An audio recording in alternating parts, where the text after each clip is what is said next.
I wrote this book because in the last 5 years, I do about 100 speeches a year. And every time I was speaking somewhere, talking to business people and governments around the world, I got one single question every time after my talk, is what is going to happen to people? What's going to happen to humans?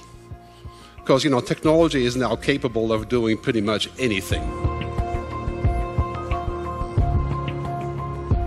In 5 years, you will not be searching Google for the best sushi or whatever you want to eat in Brussels. The system will already know where you are, who you are, what you want to eat, where your friends are, how much money you have for eating. It may actually eat for you as well. Artificial intelligence is going to be absolutely everywhere. I think it could be fantastic. It could be both amazing or very creepy. And we're going to need to trust those companies that do this with our stuff. If we don't trust them, they shouldn't be allowed to do it. Intelligent machines are not thinking like we are thinking. Right? Let them think whatever they want. We can use them for the grunt work, right? No big deal. But let's not teach them to be emotionally intelligent. Technology is now at the place where we're at an exponential curve of change. And that basically means that we're no longer living in the linear world. You know about Moore's law and Metcalfe's law and all these things, right? But basically what we're seeing here now is a mind-boggling change. We're at 4, we're at the takeoff point of the curve, and now science fiction is becoming science fact. Don't be mistaken for a second here. We're at the takeoff point, which means in 7 years we're 30 times as far along in technology as today. The kids of my kids will never know how to drive a car themselves. They will just go into a computer car. They will never know what a CD looks like or a DVD. In fact, today, if you buy a CD for Christmas and give it to your kids, they'll call a therapist.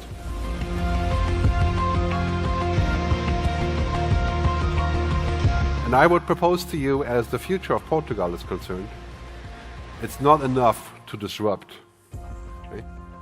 To disrupt is a good thing to do, and it works for a while, right? But you also have to construct something new. But the German car business is a great example. What happened here is that the future of the car industry is not about cars. Right? It's about mobility. Here's the lesson you can learn from the music business. If you don't react, the future will look bright, but you won't be part of it. The efficiency is for robots. That's what machines do. That's not the final destination. Happiness is the final destination. Customer happiness is not achieved just with efficiency. Have you heard a customer that says to you, I really love your company because you're so efficient? Right?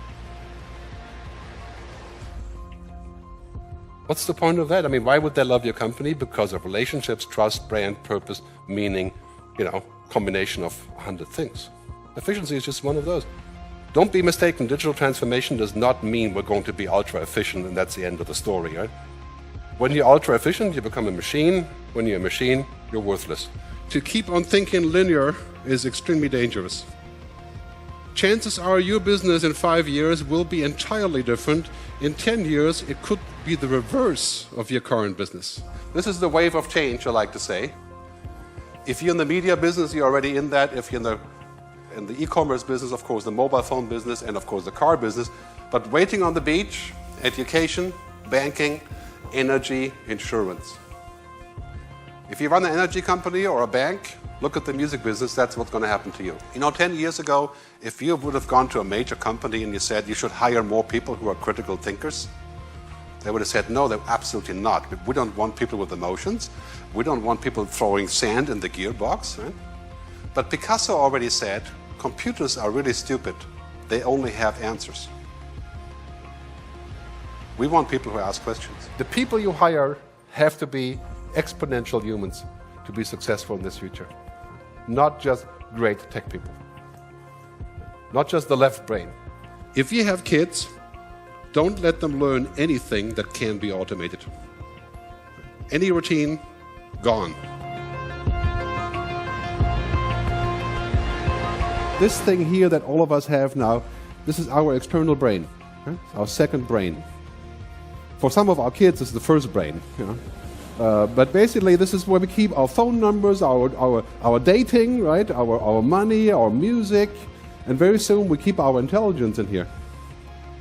These devices will have 1 million times the computing power in roughly 7 to 8 years, and unlimited connectivity.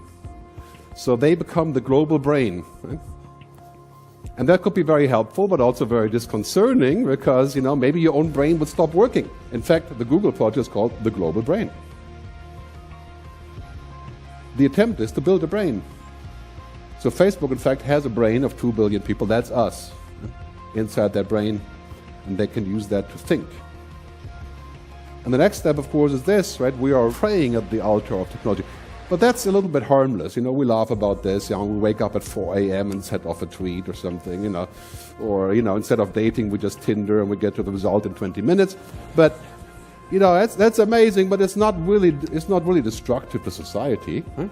But imagine if this phenomena becomes exponentially powerful in 10 years, and we're talking about several thousand times as big. Could we even exist without the internet? Would we want to get up if we can't connect with our digital cortex? Technology is morally neutral until we use it.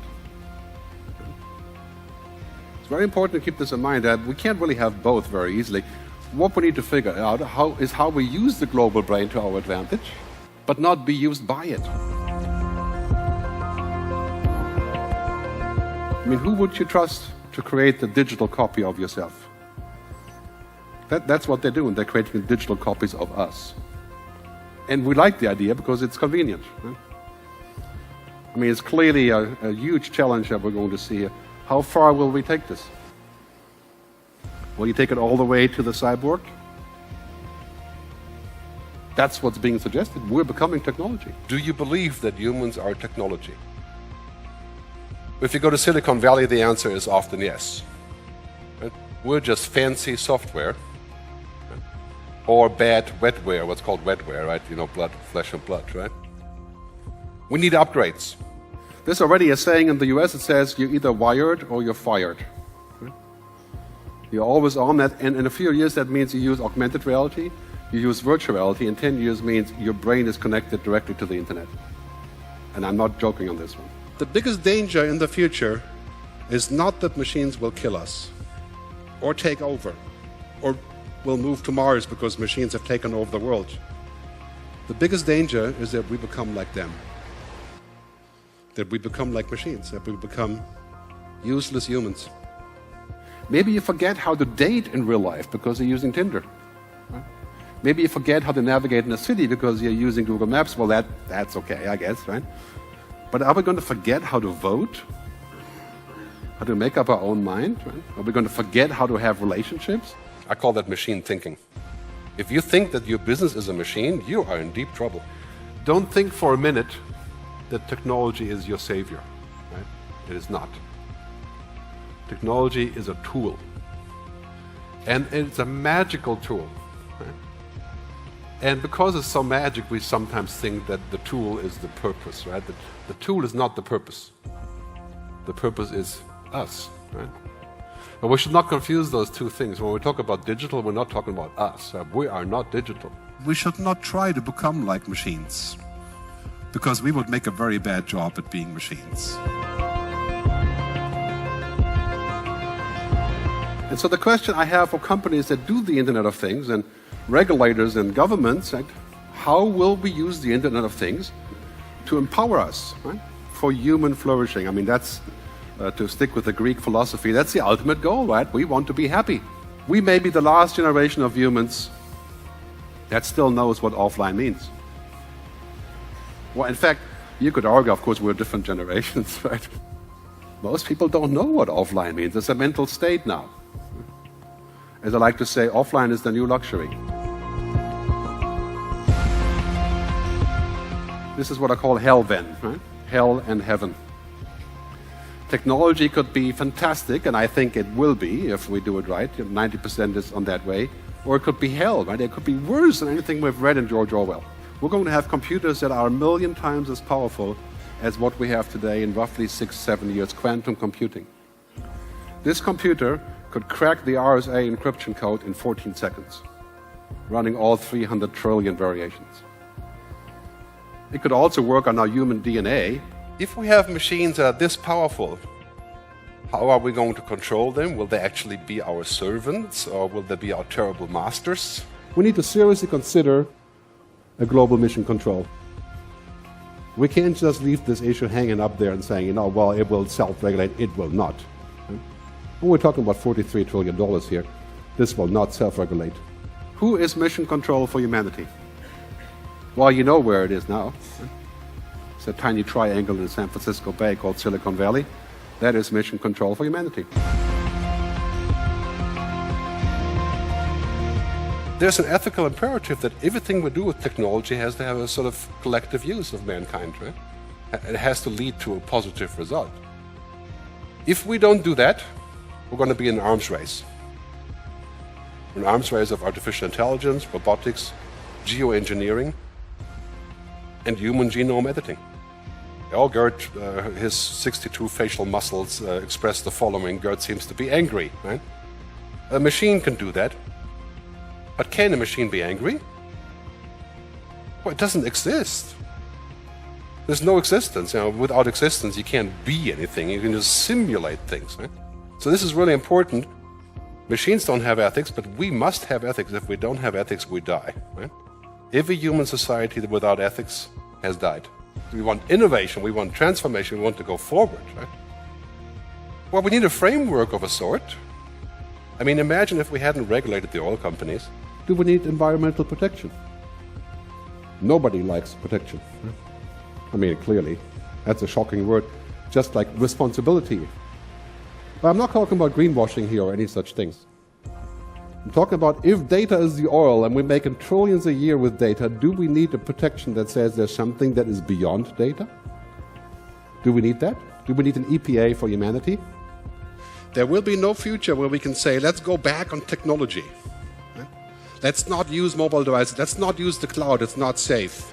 Let's not use the cloud because it's Americans, and the NSA listening or whatever, right? Those are concerns that we all have, but we have to address them. We cannot go back with technology. What we have to do is find a balance. Embrace technology, but don't become it.